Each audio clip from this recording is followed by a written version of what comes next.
विदर्भ में किसान आत्महत्या का सिलसिला अब भी जारी है। कभी प्राकृतिक आपदा तो कभी फसल बर्बाद होने और अन्य कारणों से किसान मौत को गले लगा लेते हैं।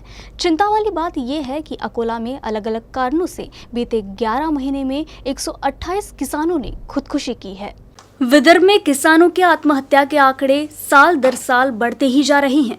किसान आत्महत्या के बढ़ते ये आंकड़े चिंता की बात है। धरतीपुत्र कहे जाने वाले किसान अपनी समस्या से तंग आकर मौत को गले लगा रहे हैं। वैसे तो सरकार किसानों की मदद के लिए कई योजनाओं को चला रही है, लेकिन इन योजनाओं के लाभ से अभी भी बहुत से किसान वंचित रह जा रहे हैं, जिस कारण बहुत से किसान आर्थिक परेशानी और अन्य कारणों से तंग आकर जब कोई भी रास्ता नहीं मिल रहा तो वो आत्महत्या कर लेते हैं।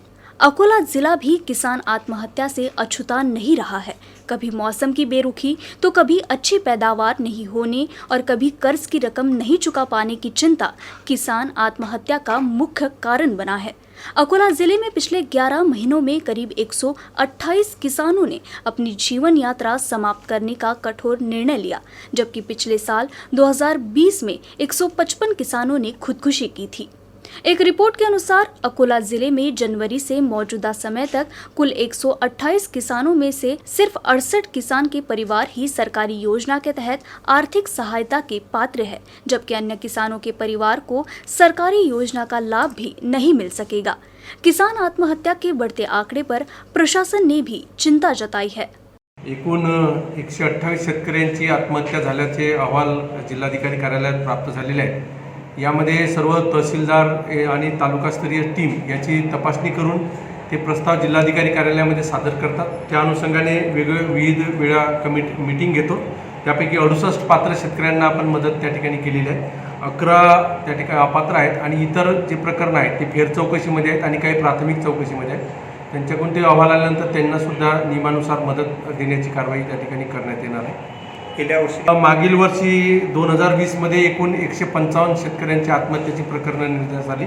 त्यापैकी 112 प्रकरणं ही शेतकरी आत्महत्यांची वेगवेगळ्या कारणांनी झालेली आहे, त्यांना मदत त्या ठिकाणी दिलेली आहे। इंटरनेट की सुविधा बढ़ने के बाद ऑनलाइन काम को बढ़ावा मिला है, लेकिन इसके साथ ऑनलाइन धोखाधड़ी के भी मामले बढ़े हैं।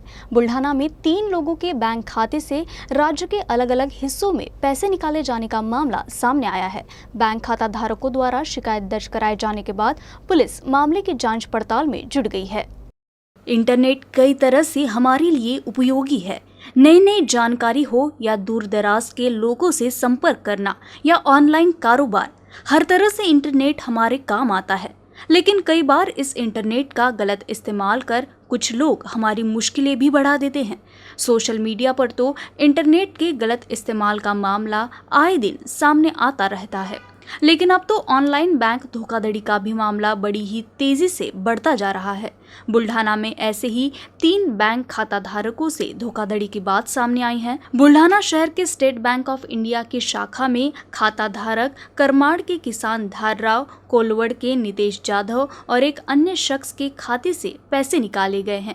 आश्चर्य की बात तो ये है कि इन तीनों के बैंक खाते से एटीएम द्वारा पुणे और आसपास के इलाके में पैसे निकाले गए हैं, जबकि उनका एटीएम कार्ड उनके पास ही है।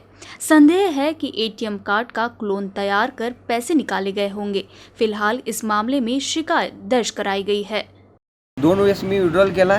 पहिला विड्रॉल मी 9,500चा केला आणि दुसरा विड्रॉल 9,500चा केला आणि तेव्हाच रांगेमध्ये माझ्या मागे एक व्यक्ती होता, अनोळखी व्यक्ती। तो मला सांगत होता की जे प्रोसेस जी असती एटीएमची ती त्यांनी सांगत होता, पण मी त्याच्या हातात एटीएम दिले नाही। माझा पिनकोड वगैरे तो मी त्याला काही सांगितला नाही, पण मी माझा विड्रॉल पूर्ण होऊन पैसे वगैरे घेऊन मी घरी गेलो आणि त्याच्या 2-3 दिवसानंतर मला रविवारी एक मेसेज आला की माझ्या अकाउंटमधून पैसे पुणे या ठिकाणाहून काढण्यात आले। तात्काळ मी अमरापूर या पोलीस स्टेशनमध्ये गेलो।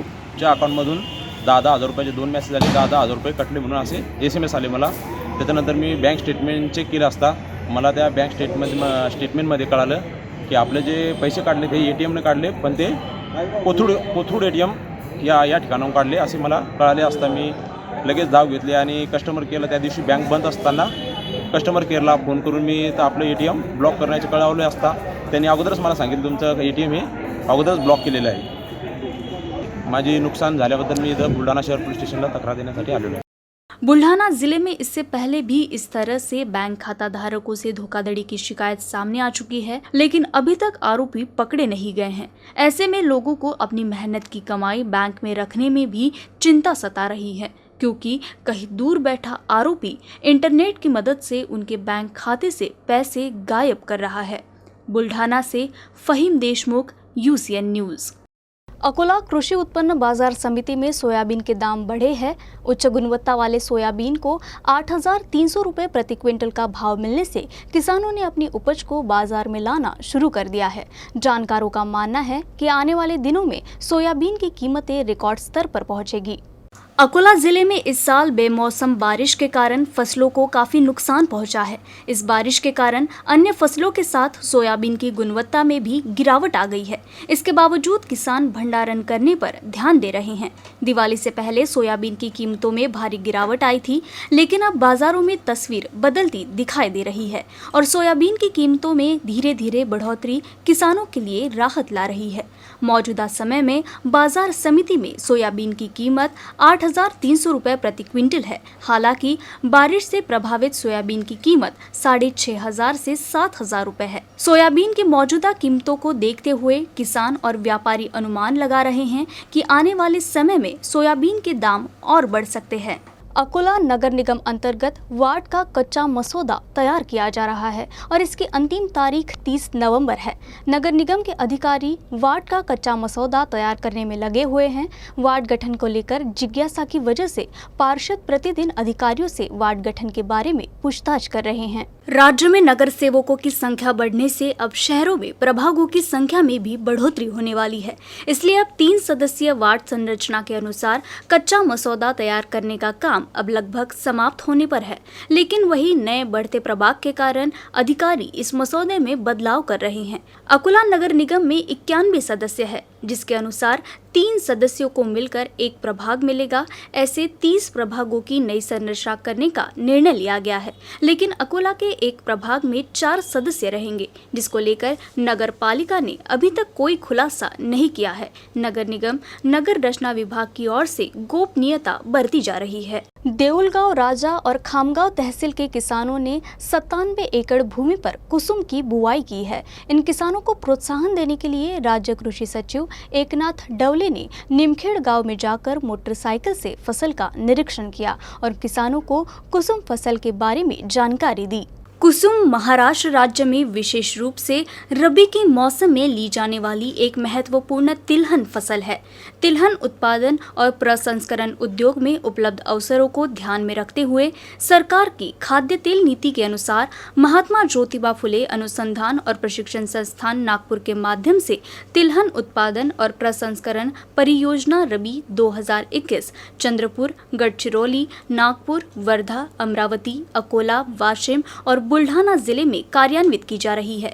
इसी के तहत देउलगांव राजा और खामगांव तहसील के किसानों ने 97 एकड़ कृषि भूमि पर कुसुम की फसल लगाई है। इस संदर्भ में मार्गदर्शन करने हेतु राज्य कृषि सचिव किसानों के बीच पहुंचे और कुसुम फसल को लेकर सही मार्गदर्शन किया और उन्हें पारंपरिक खेती से अलग कुछ करने के लिए प्रेरित किया। अकोला में महावितरण की बकाया राशि 73,000 करोड़ रुपए के भी पार चली गई है। यही वजह है कि महावितरण ग्राहकों से बकाया बिल भरने की मांग कर रहे हैं। महावितरण की बकाये का पहाड़ 73 करोड़ रुपए के पार चला गया है। जहां महावितरण का दैनिक खर्च बढ़ रहा है, वहीं बिजली बिल का बकाया भी बढ़ रहा है। लेकिन हकीकत ये है कि महावितरण को कर्ज लेकर अपनी व्यवस्था चलानी पड़ रही है। महावितरण के लिए आय का एकमात्र स्रोत है, इसीलिए जिन ग्राहकों को मोबाइल, केबल नेटवर्क जैसी सेवाओं के लिए अपने बिलों का भुगतान नहीं करना है, उन्हें नियमित रूप से अपनी बिजली बिलों का भुगतान करना चाहिए। ऐसी अपील महावितरण की ओर से की गई है। अकोला आरबी स्थानीय 11 महाराष्ट्र एनसीसी बटालियन में 17 नवंबर 2021 से सीईटीसी कैंप 148 शुरू किया गया था, जिसका मंगलवार को समापन हुआ। अमरावती ग्रुप के group commander brigadier SK Jha युवा सेना पदक और 2311 महाराष्ट्र बटालियन के commanding officer lieutenant colonel CP Bhadola के नेतृत्व में ये सीईटीसी कैंप 148 का आयोजन किया गया।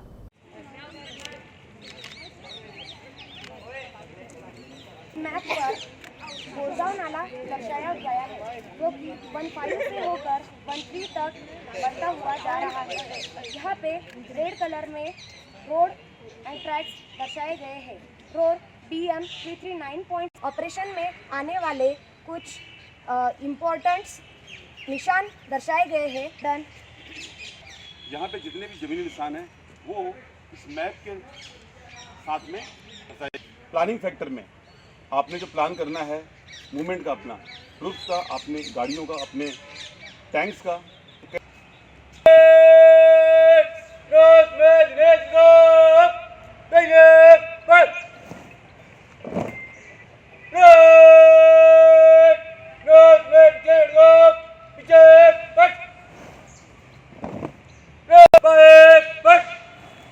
मी senior under officer Dhanashree Deshkar from RDG college Akola. दरवर्षीप्रमाणे यावर्षीसुद्धा आमच्या 11 महाराष्ट्र बटालियनमध्ये CATC कॅम्पचे आयोजन करण्यात आले. त्यामध्ये आम्ही नवनवीन प्रकारच्या उपक्रमात आम्हाला पार्टिसिपेट करण्याची संधी मिळाली. नंतर बॅटल क्राफ्ट, फील्ड क्राफ्ट सारख्या आणि मॅप रीडिंग सारख्या उपक्रमांमध्ये प्रत्यक्ष सहभाग व्हावा म्हणून आम्हाला काटेपूर्णा येथील वाईल्डलाईफ सेंच्युरी येथे नेण्यातसुद्धा आले. तिथे आम्ही वन्यजीवांबद्दल माहिती मिळवली. नंतर कॅम्पमध्ये PI स्टाफ, ANOज, JCOज यांनी आमच्याकडे विशेष लक्ष दिले. नंतर सकाळचं जेवण, नाश्ता, चहा नाश्ता याकडे आणि मेडिकल सुविधावर आमचे जास्त प्रमाणात लक्ष देण्यात आले. उत्कृष्ट सोयीसुविधा आम्हाला मिळवल्या. आमच्या बटालियनचे 11 महाराष्ट्र बटालियनचे CO सर यांनी आमच्या प्रत्येक उपक्रमामध्ये सहभाग दर्शविला. दिनांक 17 नोव्हेंबर ते 23 नोव्हेंबर या कालावधीत 11 महाराष्ट्र बटालियन अकोला इथे CATC कॅम्प राबवण्यात आलेले आहे. या कॅम्पचे नियोजन Amravati group commander AP Jha यांच्या मार्गदर्शनामध्ये हा कॅम्प नियोजित केलेला आहे. या कॅम्पमध्ये अकोल्यातील एकूण 142 विद्यार्थ्यांचा याच्यामध्ये समावेश आहे, ज्याच्यामध्ये SA Shivaji college, RLT college, LRT college, PDKB college, RDG college इथल्या NCC कॅडेट्सनी उत्स्फूर्त सहभाग नोंदवलेला आहे. यात आज कॅम्पचा शेवटचा दिवस आहे आणि आमच्या कॅम्पमध्ये 11 महाराष्ट्र बटालियनचे lieutenant colonel CP Badula sir यांनी उत्कृष्टरित्या या कॅम्पचे आयोजन व नियोजन केलेले आहे. या कॅम्पमध्ये NCC ऑफिसर म्हणून lieutenant Shweta Mendhe RDG college, lieutenant Ashwini Balode ma'am Shivaji college आणि lieutenant Sunil Bochare sir SR Vanoja college आणि सोबतच 4 JCO, 9 NCO, 1 SM आणि 1 CO असे टोटल 11-12 लोकांची इथे नेमणूक करण्यात आलेली आहे. या कॅम्पमध्ये NCCच्या विद्यार्थ्यांचं विविध प्रमाणात उत्कृष्ट त्यांचा सर्वांगीण विकास व्हावा याकरता इथे विविध प्रकारचे प्रशिक्षण त्यांना देण्यात येते, ज्यामध्ये rifle competition, map reading competition, self defence, सोबतच ऑप्टिकल ट्रेनिंग आणि सँड मॉडेल ब्रीफिंग आणि विविध प्रकारचे इथे स्पर्धांचं आयोजित करण्यात येतो, जेणेकरून विद्यार्थ्यांचा सर्वांगीण विकास व्हावा. आणि याकरता विशेष म्हणून आमच्या commanding officer lieutenant colonel CP Badula सरांनी विशेष लक्ष दिलेले आहेत आणि विशेष म्हणून विद्यार्थ्यांच्या जेवणाकरताही त्यांच्या आवडीनिवडीनुसार यांना तिथे विशिष्ट प्रकारचं प्रत्येक गोष्टीमध्ये मार्गदर्शन केलं जाते. ST कार्यकर्ता विभिन्न आंदोलनों के माध्यम से सरकार का ध्यान आकर्षित कर रहे हैं. इस बीच ST कर्मचारियों ने अकोला शहर के डिपो नंबर 1 में होम हवन कर और डिपो नंबर 2 में शीर्षासन कर आंदोलन किया. ST महामंडल के राज्य सरकार में विलय की मांग को लेकर कर्मचारी पिछले कई दिनों से हड़ताल पर हैं. इस हड़ताल से बसों की आवाजाही पूरी तरह से ठप हो चुकी है, जिससे यात्रियों को काफी दिक्कतों का सामना करना पड़ रहा है. लेकिन जब तक ST कर्मचारियों की मांगें पूरी नहीं हो जाती, तब तक ये आंदोलन जारी रखने के निर्णय पर कर्मचारी अड़िग है. इसी के साथ अब ST कर्मचारी विरोध प्रदर्शन करने के लिए नए तरीके खोज रहे हैं. इसी कड़ी में ST को राज्य सरकार में विलय की मांग को लेकर मुख्यमंत्री और परिवहन मंत्री तक अपनी मांग पहुंचाने के लिए और सरकार की सद्बुद्धि के लिए डिपो नंबर 1 में हड़ताल कर रहे कर्मचारियों ने होम हवन किया और डिपो नंबर 2 में शीर्षासन करके कर्मचारियों ने विरोध प्रदर्शन जारी रखा. ST कर्मचारियों की हड़ताल के दौरान कर्मचारी हर दिन अभिनव आंदोलन कर सरकार के साथ साथ नागरिकों का भी ध्यान आकर्षित कर रहे हैं. आज आमचा संपाचा 17वा दिवस आहे. 17 दिवस उलटूनही आज सरकार आमच्याकडे लक्ष देत नाही आहे. आमच्या कुटुंबातल्या आज 40 जणांनी आत्महत्या केलेली आहे. कसं निर्दयी सरकार आहे हे. सरकारचं आमच्याकडे लक्ष वेधण्यासाठी आम्ही आज हे खाली डोकं वर पाय हे आंदोलन केलेलं आहे. अकोला में कानून व्यवस्था बनाए रखने के लिए रात में संचारबंदी 2 दिन के लिए बढ़ा दी गई है. अकोला में 25 नवंबर की सुबह तक के लिए संचारबंदी बढ़ाई गई है. शहर में कानून व्यवस्था बनाए रखने और किसी भी तरह की अप्रिय घटना को रोकने के लिए अकोला में 17 नवंबर से 23 नवंबर तक शाम 6 बजे रात का कर्फ्यू लगाया गया था. इस बीच शहर में कानून व्यवस्था और शांति बनाए रखने के लिए कर्फ्यू बढ़ाने के लिए उपविभागीय पुलिस अधिकारी की ओर से प्रस्ताव प्राप्त हुआ है, जिसके अनुसार अकोला शहर में रात के कर्फ्यू को 2 और दिनों के लिए बढ़ा दिया गया है. अब अकोला शहर में 23 नवंबर की रात 10 बजे से 25 नवंबर की सुबह 5 बजे तक रात का कर्फ्यू लगा दिया गया है. आदेश में ये भी कहा गया है कि कर्फ्यू के दौरान स्वास्थ्य सेवाएं और कोरोना टीकाकरण सत्र जारी रहेगा. यूसीएन न्यूज़ के अकोला बुलेटिन में फिलहाल के लिए बस इतना ही. खबरों से जुड़े रहने के लिए देखते रहिए यूसीएन न्यूज़.